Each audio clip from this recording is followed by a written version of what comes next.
Yo! Good afternoon. Good afternoon, Mr. Sinclair. Que pasta? You know what? No SpaghettiOs. You know what que pasta is, don't you? It's, that's how an Italian speaks Spanish. There you go. Yeah. Ain't too many of them around here. Yeah. Hey, we're gonna. It's the last couple of weeks for some reason. I've been seeing a lot of stuff about defense drive and getting quite a few questions about it and phone calls. So I thought we might delve into exactly what it is, why it's important, and why you should incorporate it into your training program if you're doing protection training. And so, Scott, what do you think? You've been looking up some stuff. What did you discover? Basically, I looked and looked, and all I could find, most popularity is prey drive. Everything's built in this country around prey drive. And, to me, defensive drive is just as important, if not important. Yep. And to proof a dog in personal protection, you need to proof him in defensive drive. So basically, defensive drive is what? You put a dog in an uncomfortable situation, and where they can be attacked or threatened, and it's going to be either fight or flight. Let's keep it at the simplest term, So you want a dog that fights and don't run away. So, to me, and also defensive drive, you can train it, but people say you can't train it, and it's basically genetic. Yep. So, And that being said, there's also a myth out there that certain dog breeds don't possess this inherited trait. Now, I don't know about that, but I don't think so. Any comments on that one, sir? Yeah, the main thing about drives is, like Scott just said, they're genetic. It's all right. So let's break it down to exactly what a drive is. Any one of the three drives, it must meet these criteria. This is the psychological definition, and it is a psychological condition, not a dog training thing, okay? So all mammals possess these drives. Drives are less than an instinct, but they are species preserving. How's it going? They are species preserving involuntary response to a specific stimulus. Now, species preserving, just don't get confused, or some people do. Species preserving is not the same as procreating. It's just saving your butt, correct? Right, saving your butt. It has nothing to do with reproduction. Yep. Okay? So, prey drive makes them chase things, and when they chase things and lay their lips around it and squeeze, they got a meal. Defense is falling out of favor because it has two options. Prey drive is a propelling drive. It means you're going to go forward to something, okay? Defense has an option, fight or flight. We've all heard the term all the time. When I first started with the people who came over here doing Schutzen with the Germans, the ones who brought me into the modern way of training protection dogs, it was the most puzzling thing in the world because they said you have to balance your prey and your defense. You need equal parts of both to get a really competent dog. And I kept saying, well, they can only be in one drive at a time. How can you have them doing both? That was a mystery that I chased for 1973, 10, 12 years. And I finally ran across, and everyone else in this country did too. And part of the problem was when the Germans were trying to teach us, I think their ability to speak that much English was limited. So if you're going to think about defense drive, think of it this way. In both cases, they're triggered by hormones. One hormone and prey drive, I can't remember the hormonal names, but it's not adrenaline. It's a co-adrenaline or post. Testosterone? No, it's something. It's a type of adrenaline, post co-adrenaline or something of that nature. I forget what it's called. There's three hormones that will kick in. In defense, you have a lot of adrenaline, and then you have the calming, whatever it is, oxytocin that kicks in. Yeah, epinephrine too. Excuse me, epinephrine, not oxytocin. Yeah, that's one of the other ones. Yeah. So these hormones kick in and cause our bodies to react in certain ways. You ain't got a choice. That's where your body's going to react. Think about going to the movies, and you're sitting here, and the movie, you know, the screen goes dark, and the heroine's walking down a dark alley, and all of a sudden you hear the sound of this chainsaw cranking up, you know. And you feel a little hair on the back of your neck raising up, you know, maybe your sweat glands open up a little bit more. You're in defense drive.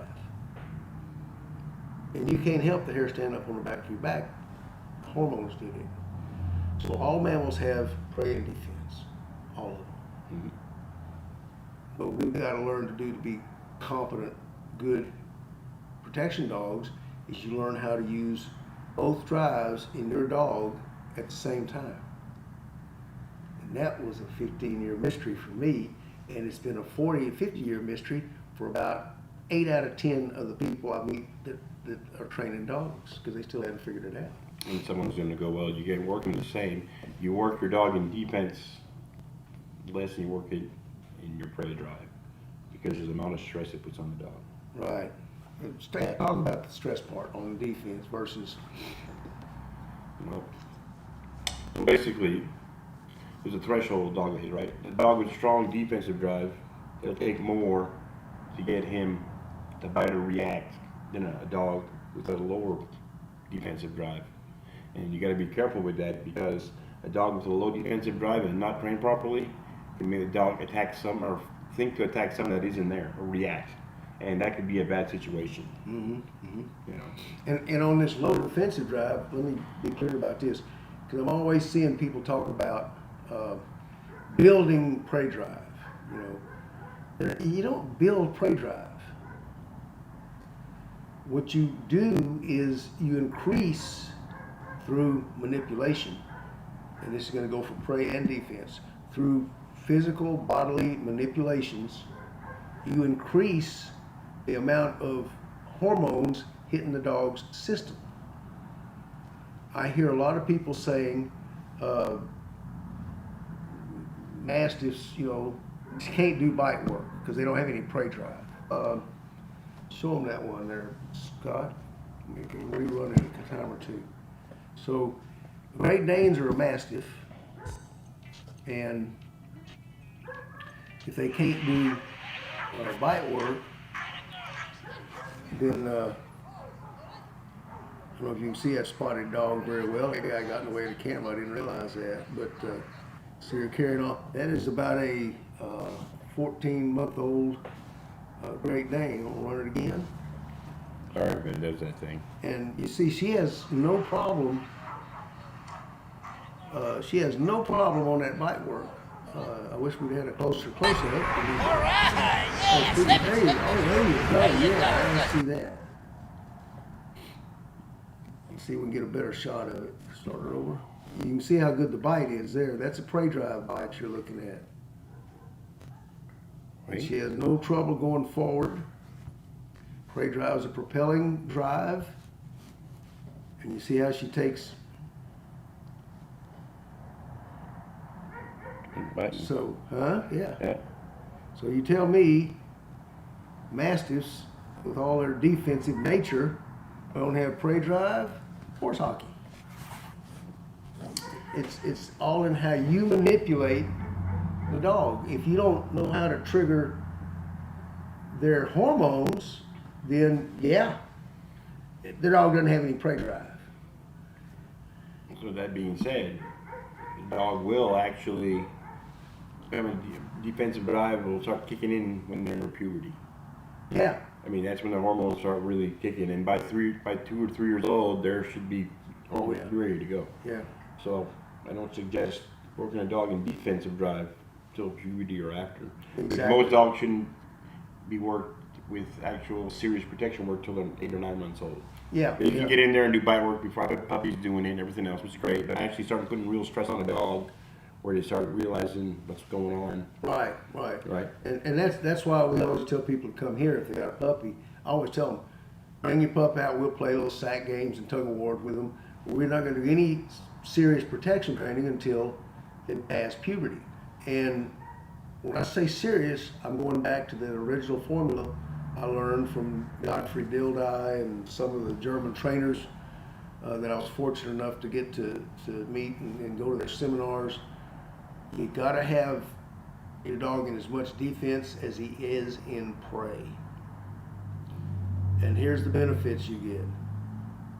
When a dog grabs a rabbit to make a meal, he grabs him full mouth because that rabbit can't hurt him.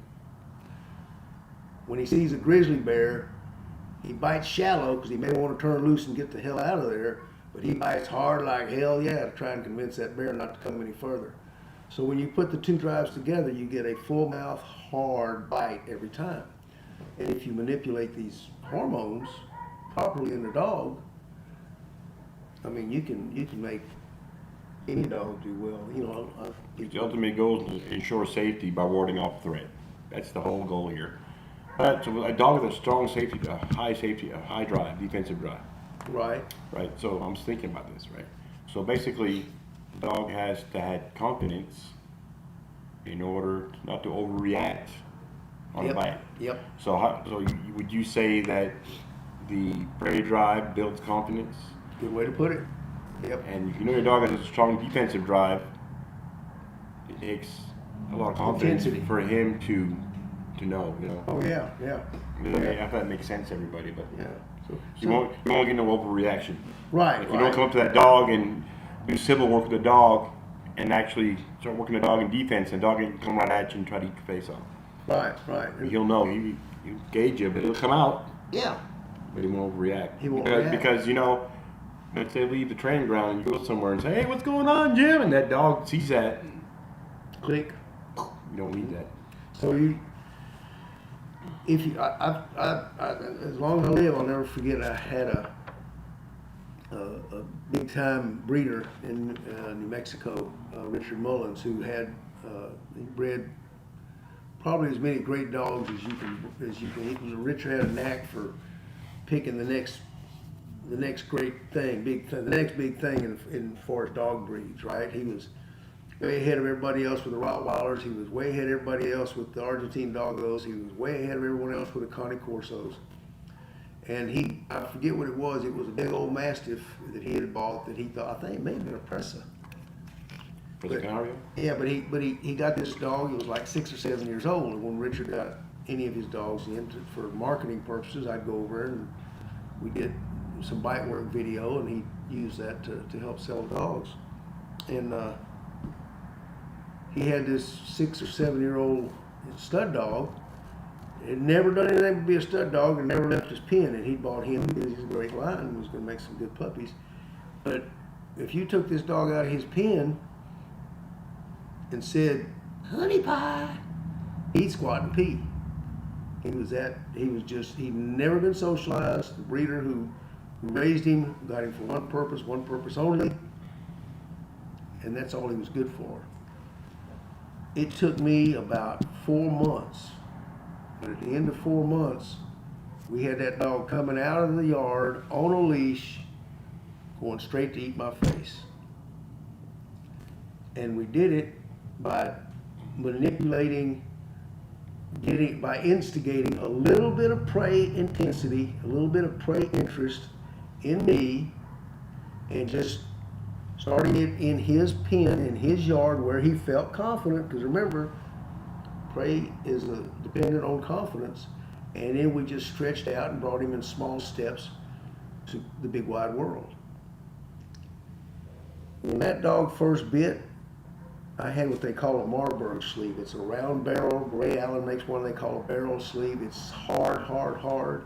And he crushed it. And I mean crushed it. Because he was so defensive that whenever he committed to a bite, he had only one thing in mind, that was to destroy whatever he got his mouth on.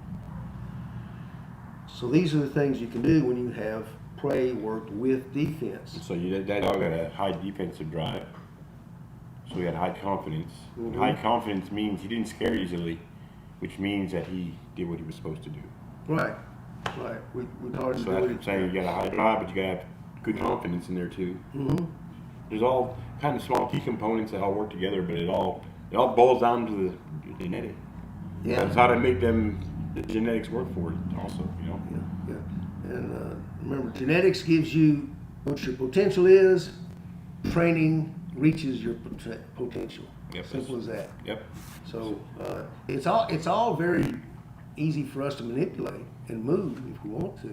And it's just when. But you need, and you need both of them. You need defense. I'm sorry, I don't care what anybody thinks they're doing on the street, because let's face it, if you haven't taught, you got a choice of fight or flight. You can work that dog and prey all you want. You can work with him and prey 2 hours a day, every day, for 4 years. And the first time he faces some really big, somebody kicks in your door, like in a home invasion, and 4 or 5 people come in screaming and shouting at you with guns, and your dog's never seen anything like that, his defense drive is going to kick in. He can't help it. It's an involuntary response. And when it kicks in, he's got a choice: fight or flight. And if you haven't taught him to choose the fight option, you got a 50-50 chance, brother. He might choose flight. We've done some home invasions, and I'll tell you what, it's 50-50.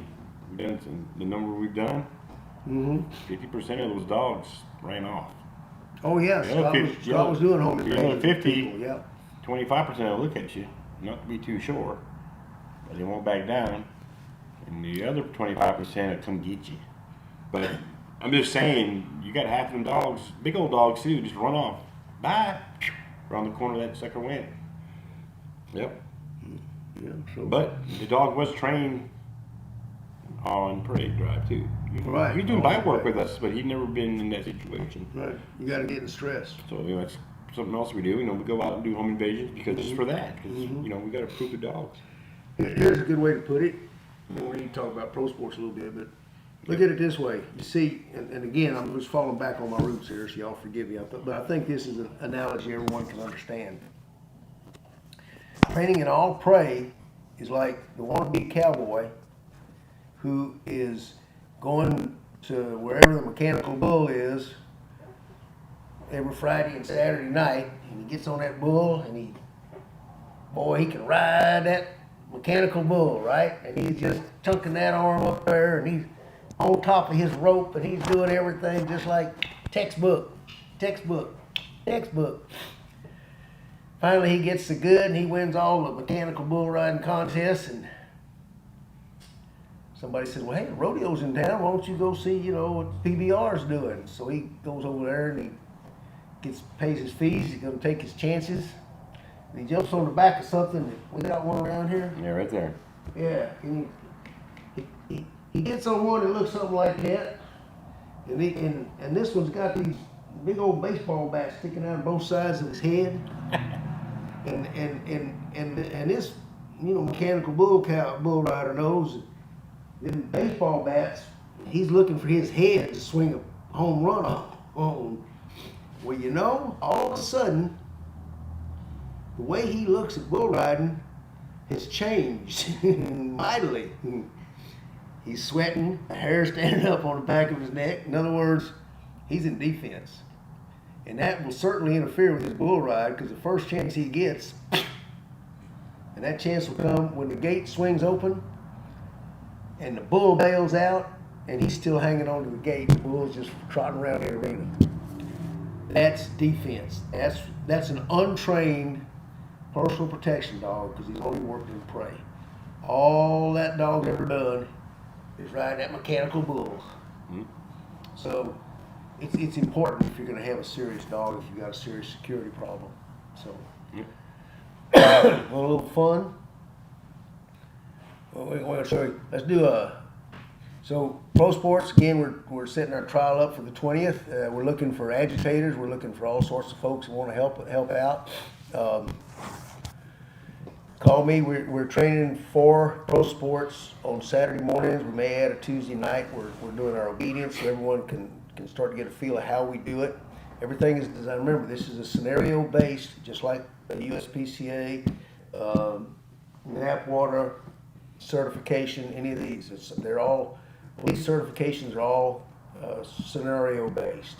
Okay, so this we're gonna feature two of the exercises tonight.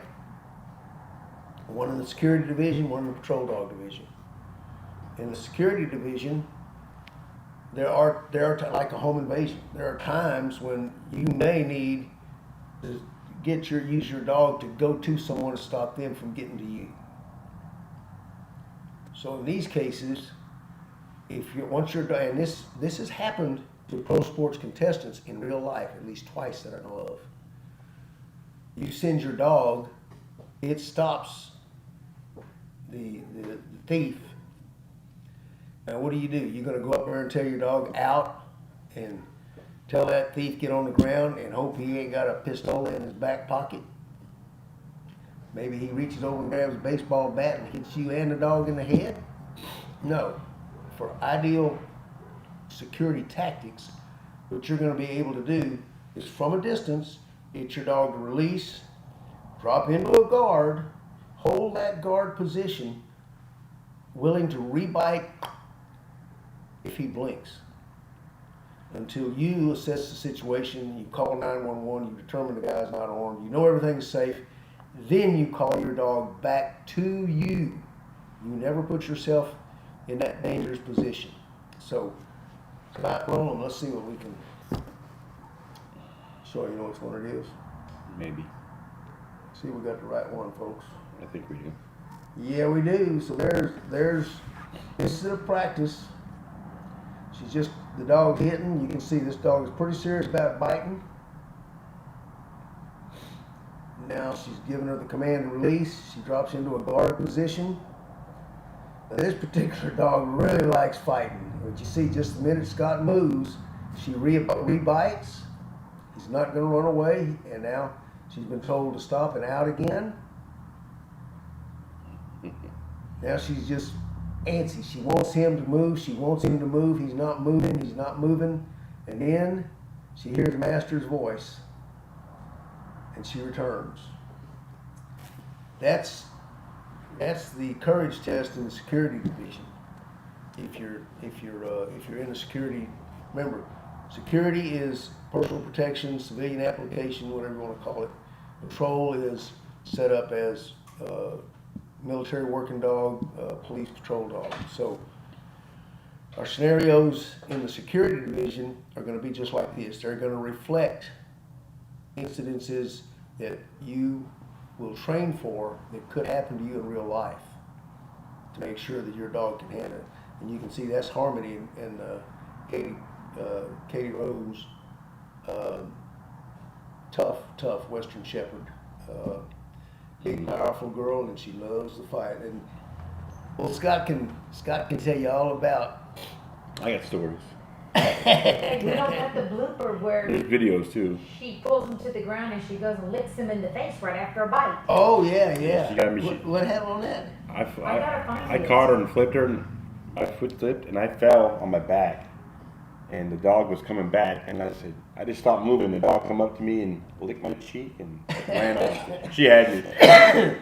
But yeah, we've had a few incidents with her where she's a great dog. Yeah, she's really extra special. You can trick her once, but you just don't trick her twice. I'll tell you, maybe. And I'll tell you something else we've noticed, and this is a perfect example of it.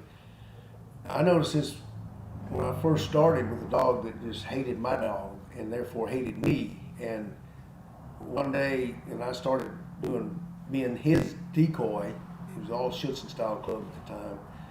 And he jumped out of his owner's vehicle one day, and I had my scratch pants on. I'm sitting on the ground, taking my shoes off or something.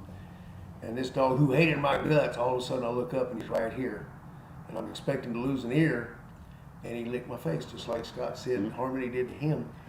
And then we're best buddies. And what I've noticed over the years is, as you work with the dogs, you become like their sparring partner.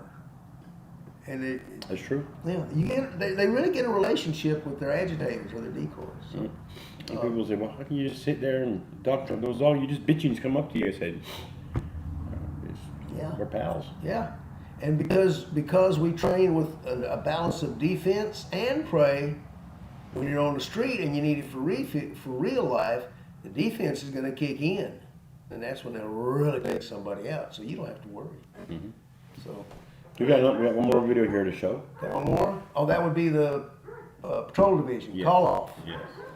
This is considered the most difficult feat there is to train or teach a high drive working dog. This is, you send your dog, the perp throws down his gun, raises his hands in the air, and says, I give up, whatever, stop the dog. Can you stop the dog? And the U.S. Supreme Court has said that a trained dog should be able to do this. So it's an exercise, all you police officers, or most of you know, certified in USPCA or NAPWA or any of those, this is one of the things you have to do. So we, of course, included it in our certification. This is a 2-year-old shepherd named Jack who was trained here. And I'm not the photographer. I'll blame the person. Ooh, that was quick. The design came on. Now he's going to run back.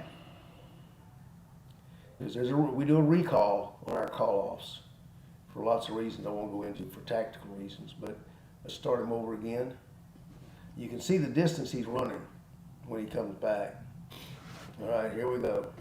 Nope, sorry. Oh, wrong one. Need that again. Technical difficulty. It starts off. There he goes. The lady's in the way. And then he called him off, and you Stop see him. the dog, he drops into a down for his guard, because it's more secure. Yeah, that's, I'll bring you back. back it up and we'll bring it up a little closer. I keep forgetting we can do that fancy stuff. Whoops, back up. Yeah. Then you going back to the beginning or the end? To begin. Okay. And then squeeze it up. Yeah, he's already there. Yeah, he was already there. We called him back. Okay.